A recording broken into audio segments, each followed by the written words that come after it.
శుభోదయం.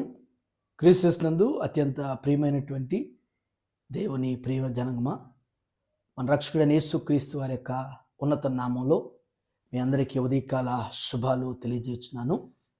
7th ఫెబ్లో దేవుడు మనల్ని ప్రవేశపెట్టి ఈ వీక్ అంతా ఆయన హస్తాల్లో, ఆయన రెక్కల చాటున మరి మన పనుల్లో, మన ప్రయాణ బాధ్యతల్లో విన్నంటుండి ఈ వీక్ లాస్ట్ డేలో ఈ ఉదయం దేవుని యొక్క చల్లని మెల్లని స్వరమైనటువంటి కృపను దేవుడు మనందరికీ దయచేయటాన్ని బట్టి మరి దేవునికి మనం ఎంతగానో మరి కృతజ్ఞతలు చెల్లించాల్సినటువంటి వారిగా ఉన్నామనేటువంటి సత్యాన్ని మరొక పర్యాయం మనం జ్ఞాపకం చేసుకోవాలి.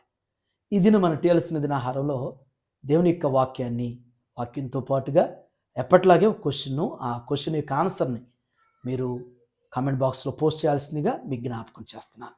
హబక్కూకు గ్రంథం 3వ అధ్యాయం 2వ వచనాన్ని చదువుకుందాం. యెహోవా నిన్ను గూర్చిన వార్త విని నేను భయపడుచున్నాను. యెహోవా సంవత్సరములు జరుగుచుండగా నీ కార్యము నూతనపరచుము. సంవత్సరములు జరుగుచుండగా దానిని తెలియజేయము. కోపించుచూనే వాత్సల్యమును జ్ఞాపకమునకు తెచ్చుకొనము. దేవుని బిడ్డలారా, ఈ భాగాన్ని మనం గమనించినట్లయితే ప్రవక్త అయినటువంటి హబక్కూకు తను అనుభవపూర్వకంగా ఆనాటి మన పితరులైనటువంటి వారికి, నేటి విశ్వాసులైనటువంటి మనందరికీ కూడా ఈ భాగం ద్వారా జ్ఞాపకం చేస్తూ ఉన్నాడు. ఈ భాగంలో 3 శ్రేష్టమైనటువంటి తలంపులు మనకి జ్ఞాపకం చేయబడుతున్నాయి. మొదటి తలంపు ఏంటంటే, యెహోవా నిన్ను గూర్చినటువంటి వార్త విని నేను భయపడుచున్నాను అంటున్నాడు. మీరు గమనించండి, దేవుని గూర్చినటువంటి వార్త వింటే ప్రవక్తకి ఎందుకు భయం వేస్తుంది అంటే, మన దేవుడు ఏమన్నా భయంకరుడా అంటే పగ తీర్చుకునేటువంటి వాడా? మన దేవుడు ఏమన్నా అంతమొచ్చేటువంటి వాడా? మనం ఆరాధించేటువంటి దేవుడు ఒకవేళ మనల్ని అంతం చేయాలనుకుంటే మన మనుగుడైనటువంటిది మన పరిస్థితులను బట్టి అసలు ఉండదు. అయితే ఎందుకు భయం అని చెప్పేసి జ్ఞాపకం చేస్తున్నాడంటే, దేవునిలో ఉన్నటువంటి గొప్ప సుగుణాలు ఉన్నాయి. ఆయన కృప కలిగిన వాడు, ప్రేమ కలిగిన వాడు, జాలి కలిగిన వాడు, దయ కలిగిన వాడు, మహోన్నతుడు, మహిమ కలిగిన వాడు, మేలు చేసేవాడు, అద్భుతాలు చేసేవారు, ఆశ్చర్యకార్యాలు చేసేవారు, ఆస్వాదించేవారు. వీటన్నిటిని బట్టి, వాటి విషయాలన్నిటిని బట్టి, వార్తన్నిటిని బట్టి కూడా నేను నిజంగా ఇంత శక్తి కలిగినటువంటి దేవుణ్ణి నేను ఎందుకు నిర్లక్ష్య పెట్టానా అని చెప్పేసి, ఇలాంటి దేవునికి నేను ఎందుకు దూరంగా ఉన్నానా, ఇలాంటి దేవుణ్ణి నేను ఎందుకు గుర్తెరగలేకపోయానా అని చెప్పేసి ఎరిగిన తర్వాత భయపడుతున్నాను అంటున్నాడు. దేవుని బిడ్డలారా, 2 కోణాల్లో దేవుని యొక్క ప్రేమను బట్టి మనం గుర్తెరుగుతూ ఉండాలి. రెండవది, దేవునికి మనం భయపడాలి, దేవుని వాక్యానికి భయపడాలి. ఇప్పటికి కూడా లోకంలో అన్నిటి విషయాలు భయపడతాం. మనుషులకు భయపడతారు, అధికారులు భయపడతారు, నాయకులు భయపడతారు, ఇంట్లో వాళ్ళకి భయపడతారు, ఇంటి బయట వాళ్ళకి భయపడతాం. కానీ దేవుడు అంటే మాత్రం ఈ కొంచెం భయం ఉండదు. నిజంగా దైవ భయమైనటువంటిది మనకుంటే దైవ కార్యాలు నిర్లక్ష్యపడటం. దైవ భయమైనటువంటిది మనకుంటే దేవుని సన్నిధిని మనం ఎప్పుడు కూడా నిర్లక్ష్యపెట్టాం. దైవ భయమైనటువంటిది మనకుంటే మొదట దేవునికి ఇవ్వాల్సినటువంటి సమయం, దేవునికి ఇవ్వాల్సినటువంటిది ఖచ్చితంగా మనం చేయగలుగుతాం, ఇవ్వగలుగుతాం, సాగగలుగుతాం. ఇది మొదటి తలంపు. రెండవ తలంపు, నూతనపరచుము అంటున్నాడు. అంటే సంవత్సరములు జరుగుచుండగా నీ కార్యాలు, నువ్వు ఏవైతే మా పట్ల చెయ్యాలనుకుంటున్నావో, చేయతలిచావో వాటిని నూతనపరచు.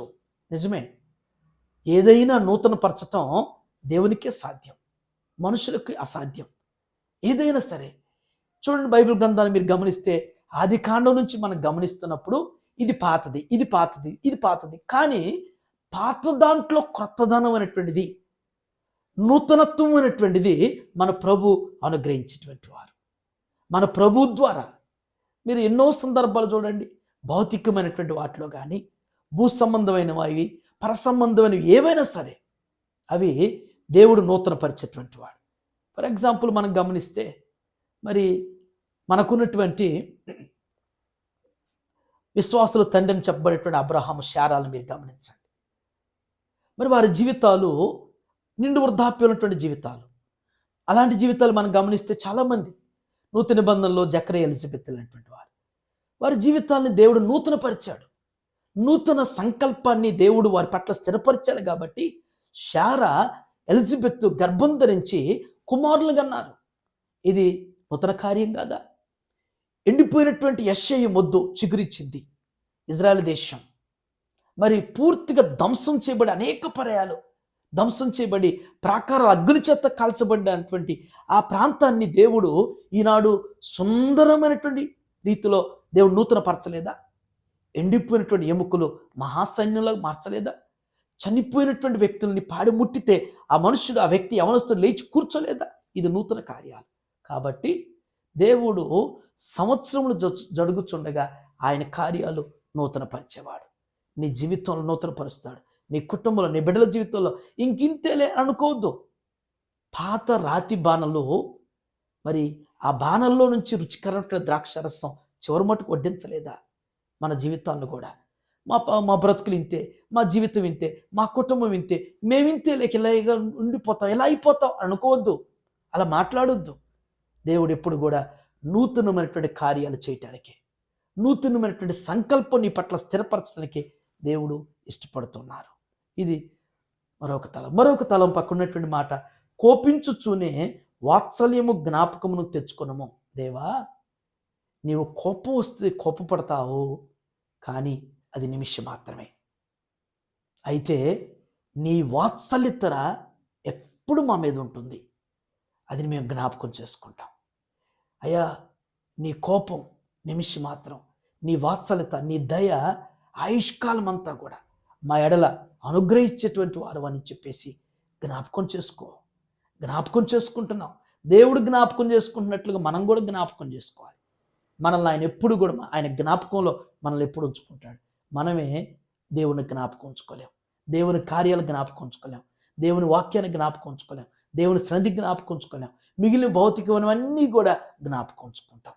కానీ కొన్నిసార్లు దేవుణ్ణి అడుగుతాం, ప్రభువా, అసలు నేను జ్ఞాపకం ఉన్నానా? నా కుటుంబం జ్ఞాపకం ఉందా? నా బిడ్డలు జ్ఞాపకం ఉన్నారా?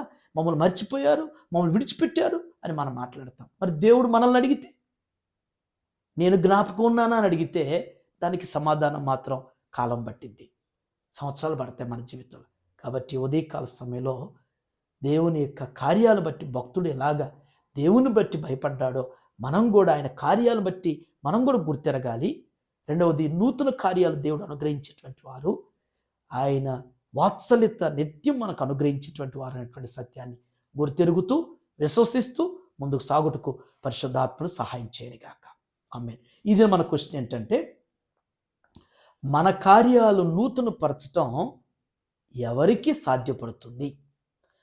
మన కార్యాలు నూతన పరచటం అనేటువంటిది ఎవరు చేయగలుగుతారు? అది ఎవరికి సాధ్యం? అది ఆన్సర్ని మీరు కామెంట్ బాక్స్లో పోస్ట్ చేయాల్సి మనం చేయించున్నాం. ఈ దినం జరుపుకుంటున్న మన సంఘ సభ్యులు, బిడ్డలు, మరి బాబు అరవింద్కు జన్మదిన శుభాకాంక్షలు తెలియజేస్తున్నాను. మరి అలాగే పాప దివ్య నాన్సీకి కూడా జన్మదిన శుభాకాంక్షలు తెలియజేస్తున్నాను. 65వ సంకీర్తన ప్రకారం సంవత్సరం మన దయాకిరీటిని ధరింపజేసి నీ దాడల సారం వెదజల్లుని జ్ఞాపకం చేసినట్లుగా బాబు అరవింద్కును అలాగే దివ్య నాన్సీకి దేవుడు ఇలాంటి దయాకీటాలు అనేకం అనుగ్రహిస్తూ వారిని విద్యలో, బుద్ధిలో, దేవుని దయలో, మనుషుల దయలో, మరి వారి యొక్క తల్లిదండ్రులని, వారి కుటుంబాన్ని దేవుడు ఇంకెక్కువగా ఈ సంవత్సర కాలంలో ఆస్వాదించి అభివృద్ధిపరచునుగాక. ఆమేన్.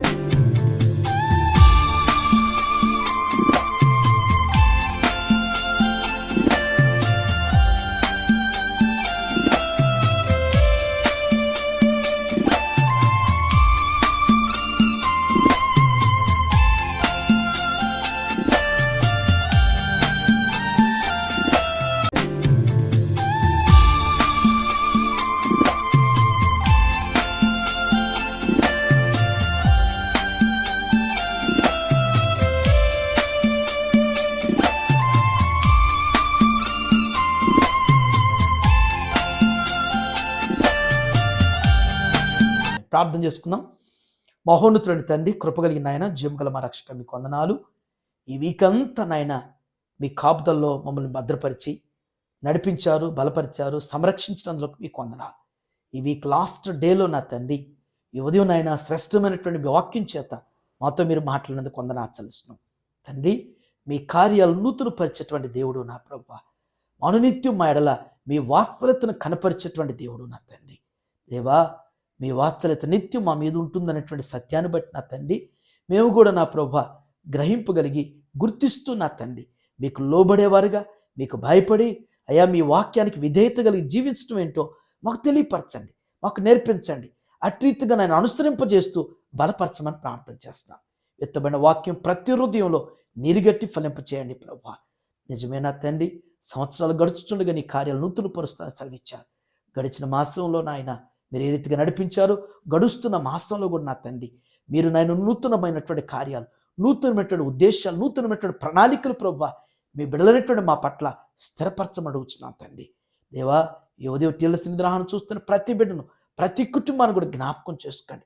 బిడ్డలు నాయన దేని కొరకైతే నాయన భూ సంబంధంగా నాయన భౌతికంగా అడుగుతున్నారు ప్రభువా, భౌతికమైన వాటితో పాటుగా పరసంబంధమైనటువంటి ఆశీర్వాదాలు కూడా మీ నామంలో మీరు దయచేస్తూ సహాయం చేయండి.